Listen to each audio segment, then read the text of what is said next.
A gente precisa compreender melhor o contexto, né, até histórico, de surgimento do Espiritismo. Nós vimos ali num período pós-Revolução Francesa, pós-Iluminismo, ou ainda bem dentro do Iluminismo, né? Havíamos tido a Reforma, depois o Iluminismo, a Revolução e tudo mais.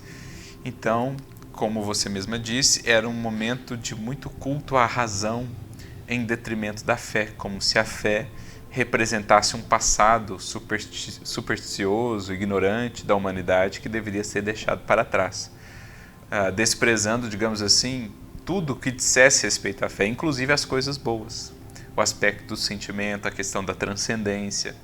Então, era um período de muito racionalismo e, juntamente com ele, de muito ceticismo, de muito niilismo que surge ali, que se desenvolve, digamos, né, no século XIX, século XX, a gente viu muito disso.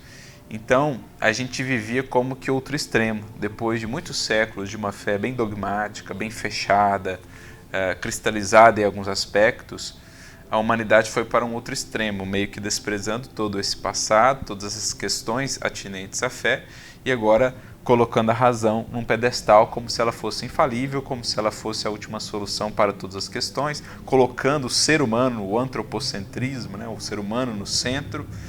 E então a gente vivia uma crise muito grande de fé, de religiosidade, de espiritualidade.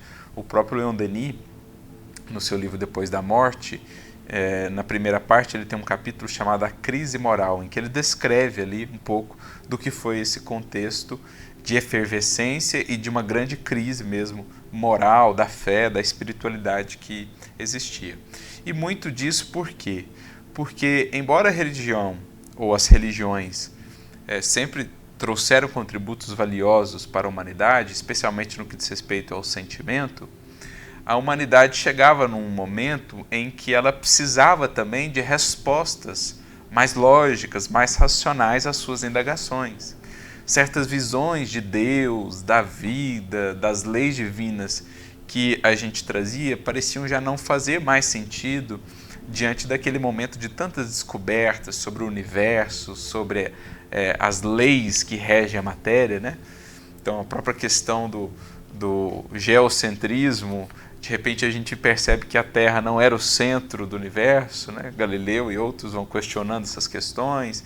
Então, começou-se a colocar em xeque muito daquilo que havia sido consolidado e tomado como certo pela visão religiosa até então.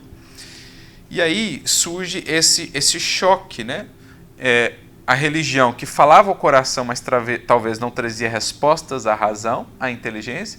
Por outro lado, a ciência e a filosofia, nas suas versões ali mais materialistas, que falavam a razão com as suas descobertas e inventos, mas que não falavam coração, deixavam o coração seco, né? Deixavam estéril o terreno para o coração, para o sentimento.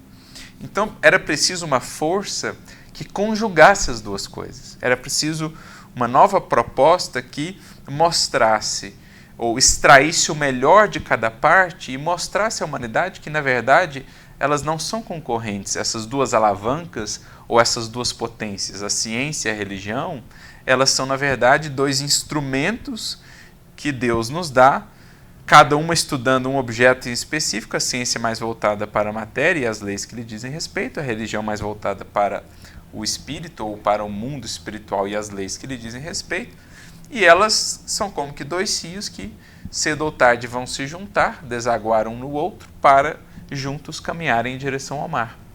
E aí então que surge o Espiritismo. Kardec, inclusive no Evangelho segundo o Espiritismo, vai começar ali, logo no capítulo 1, por exemplo, falando da aliança entre a ciência e a religião, né? Então, o Espiritismo, ele tanto vai falar ao coração, ao sentimento, porque vai resgatar o Cristo na sua essência mais pura, mais bela, mais grandiosa. Então, a moral que o Espiritismo vai apresentar é a mesma do Evangelho, mas ele também vai falar a razão, numa proposta de fé raciocinada, mostrando que a razão nos foi dada para ser usada. Deus não teme que usemos a razão. A religião não deveria temer a razão, pelo contrário, aquilo que a gente entende da vida, os erros que a gente retifica de interpretação no âmbito da religiosidade, é um caminho de avanço. Então a razão ela é também uma luz que nos foi dada para a gente se conduzir nessa apreensão. Então é aí que surge o Espiritismo,